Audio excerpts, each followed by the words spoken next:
Hi friends, ഇന്ന് നമ്മൾ നോക്കാൻ പോകുന്നത് സ്റ്റാൻലി എന്ന് പറയുന്ന കമ്പനിയുടെ ഒരു റിവെറ്റ് ഗണ്ണാണ്. അത്യാവശ്യം ഹെവി ആയിട്ടുള്ള പർപ്പസുകളൊക്കെ ഉപയോഗിക്കാൻ പറ്റിയിട്ടുള്ള ഒരു ഗണ്ണ് തന്നെയാണ്. ഇതിൽ 4 സൈസുകളാണ് വരുന്നത്. റിവെറ്റിൻ്റെ സൈസുകൾ 5mm, 4mm, 3A, 2A അങ്ങനെ 4 സൈസാണ് വരുന്നത്. ഞാനത് ഉപയോഗിച്ച് നോക്കിയതിന് ശേഷമാണ് ഇതിൻ്റെ ഓഡിയോ റെക്കോർഡ് ചെയ്യുന്നത്. കൊണ്ട് തന്നെ എനിക്ക് പറയാൻ പറ്റിയത് നമുക്ക് അത്യാവശ്യം സ്ട്രെങ്ത് ഉള്ളൊരു മെറ്റീരിയൽ തന്നെയാണ്. അതുകൊണ്ട് തന്നെ നമുക്ക് ധൈര്യമായിട്ട് പ്രസ്സിങ്ങും കാര്യങ്ങളൊക്കെ ചെയ്യാൻ പറ്റും. അതേപോലെ തന്നെ ഇതിൻ്റെ കൂടെ 4 നോസിൽ വരുന്നുണ്ട്. നമ്മൾ നേരത്തെ കാണിച്ചത് 4 നോസിൽ വരുന്നുണ്ട്. അതുപോലെ നമ്മൾ എംഎമ്മും കാര്യങ്ങളൊക്കെ പറഞ്ഞായിരുന്നു. റിവെറ്റിൻ്റെ സൈസും കാര്യങ്ങളൊക്കെ പറയായിരുന്നു. 5ഉം 4ഉം 3ഉം 2ഉം, അതായത് 3/16, 5/32, 1/8, 3/32 അങ്ങനെ 4 സൈസാണ് വരുന്നത്. ഒരു 590 രൂപയോളാണ് ഇതിനായത്. ഇതിൽ 800ഒക്കെയാണ് ഇതിൽ കാണിച്ചിരിക്കുന്നത്. ആമസോണിൽ നിന്ന് 590 രൂപയ്ക്കാണ് കിട്ടിയത്. ഇനി നമുക്കത് ഓപ്പൺ ചെയ്ത് നോക്കാം. ഇതിൽ വരുന്നത് നമുക്ക് ടൂള് കൂടാതെ നമുക്കിത് നോസിൽ മാറ്റിയിടാനുള്ള ഒരു ടൂളും കൂടി വരുന്നുണ്ട്. ഒരു ലോക്കാണ് ഇത് കൊടുത്തിരിക്കുന്നത്. ഹാൻഡിലിന് ലോക്ക് കൊടുത്തിട്ടുണ്ട്. ഇതാണ് നമുക്ക് നോസിൽ മാറ്റാനുള്ള ടൂൾ എന്ന് പറയുന്നത്. അപ്പോൾ നമുക്ക് ഏത് റിവെറ്റാണ്, ഏത് സൈസിലുള്ള റിവെറ്റാണ് ഉപയോഗിക്കുന്നത് അതനുസരിച്ചുള്ള നോസിൽ നമുക്ക് ഹെഡിലേക്ക് കണക്ട് ചെയ്തിടാം. ഇതേപോലെ നമുക്ക് ലോക്ക് മാറ്റാം. ഇനി നമ്മൾ ഉപയോഗിക്കുന്ന റിവെറ്റ് അനുസരിച്ച് നമുക്ക് ഈ നോസിൽ മാറ്റിയിടുകയാണ്. ഇതേപോലെ അയച്ചതിന് ശേഷം നമുക്ക് പ്രോപ്പറായിട്ട് ഉള്ള നോസിൽ കണക്ട് ചെയ്ത് കൊടുക്കുക.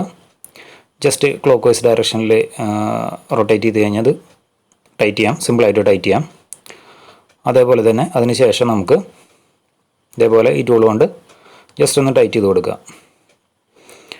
അതിന് ശേഷം നമുക്ക് അഴിച്ചിട്ടുള്ള നോസിൽ മിസ്പ്ലേസ് ആവാതിരിക്കാൻ വേണ്ടി നമുക്ക് ആ റോളിൽ തന്നെ സേഫായിട്ട് കീപ്പ് ചെയ്യാം. ഓക്കെ, അതും ഈ പറഞ്ഞ പോലെ ചെറുതായിട്ടൊന്ന് ടൈറ്റ് ചെയ്ത് കൊടുത്ത് ദെൻ നമ്മൾ ഹോള് ഡ്രില്ല് ചെയ്യണം. അപ്പോൾ ഡ്രില്ല് ചെയ്യാനായിട്ട് ഉപയോഗിക്കുന്ന ബിറ്റാണ് അതിൽ കൊടുത്തിരിക്കുന്നത്. ആ സെയിം സൈസിലുള്ള ബിറ്റ് ഉപയോഗിച്ചാണ് നമ്മൾ ഡ്രില്ല് ചെയ്യുന്നത്. ഈ 2 പ്ലേറ്റുകളാണ് നമ്മൾ കണക്ട് ചെയ്യാൻ പോകുന്നത്. അതുകൊണ്ട് തന്നെ രണ്ടിലും ഹോള് ഡ്രില്ല് ചെയ്തിട്ടുണ്ട്. ഇനി നമ്മൾ അതിൻ്റെ ഉള്ളിലേക്ക് റിവെറ്റ് വെച്ചു. റിവെറ്റ് കടത്തി വയ്ക്കുകയാണ്. ഇതിനെ ബ്ലൈൻഡ് റിവെറ്റ് എന്ന് കൂടി പറയും. കാരണം ഇത് ഒരു സൈഡിൽ നിന്ന് നമുക്ക് ആക്സസ് ചെയ്താലും നമുക്കത് കണക്ട് ചെയ്യാൻ പറ്റും. ഈ കാണുന്ന ആ ഒരു കമ്പി പോലത്തെ സാധനം ഉണ്ടല്ലോ, അത് ഇങ്ങോട്ട് വലിക്കുകയാണ്. ഈ ഡയറക്ഷനിലേക്ക് വലിക്കുമ്പോൾ ഈ ഡയറക്ഷനിലേക്ക് കൊണ്ട് വലിക്കുകയാണ്. അപ്പോൾ ഈ ക്രഷായിട്ട് വരികയാണ്, അതായത് ചെളിങ്ങി വരികയാണ് ചെയ്യുന്നത്. അപ്പോൾ ആദ്യം റിവെറ്റ് കൊണ്ട് അതിൻ്റെ ഹാൻഡിലൊന്ന് ജസ്റ്റ് ലോക്ക് മാറ്റിയതിന് ശേഷം നമ്മളത് ഇതേപോലെ വെച്ച് കൊടുക്കാൻ ഉള്ളിൽ കയറ്റി വയ്ക്കുക. എന്നിട്ട് ജസ്റ്റ് 1-2 പ്രാവശ്യം അല്ലെങ്കിൽ മാക്സിമം ഒരു 3 പ്രാവശ്യമൊക്കെ ഞെക്കുമ്പോഴേക്കും എന്ത് ചെയ്യും, അത് ഈ പറഞ്ഞ പോലെ ചെളിങ്ങി വരും. അതായത് നമ്മൾ ആ റിവെറ്റ് ഗണ്ണിൻ്റെ ഉള്ളിൽ വെച്ചിരിക്കുന്ന ആ കമ്പി ഭാഗം ഉണ്ടല്ലോ, ആ ഭാഗം ഉള്ളിലേക്ക് വലിച്ചെടുക്കുകയാണ് ചെയ്യുന്നത്. അപ്പം അപ്പുറത്തെ സൈഡിൽ നിന്ന് ചെളിങ്ങി വരും, ഇതേപോലെ വരും.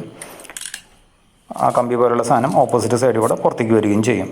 ഇതേപോലെ നമുക്ക് വൃത്തിയായിട്ട് റിവെറ്റ് ചെയ്തെടുക്കാം.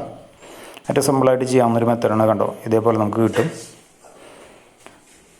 അത്ര എക്സ്പീരിയൻസിൻ്റെ ആവശ്യമൊന്നുമില്ല. ഡയറക്റ്റ് ടൂൾ വാങ്ങിച്ചാൽ നമുക്ക് തന്നെ ചെയ്യാവുന്ന കാര്യമാണ്. സൈസ് ഹോൾ ചെയ്യുമ്പോൾ സൈസ് കറക്റ്റായിട്ട് ഇരിക്കണം, അത്രയേ ഉള്ളൂ.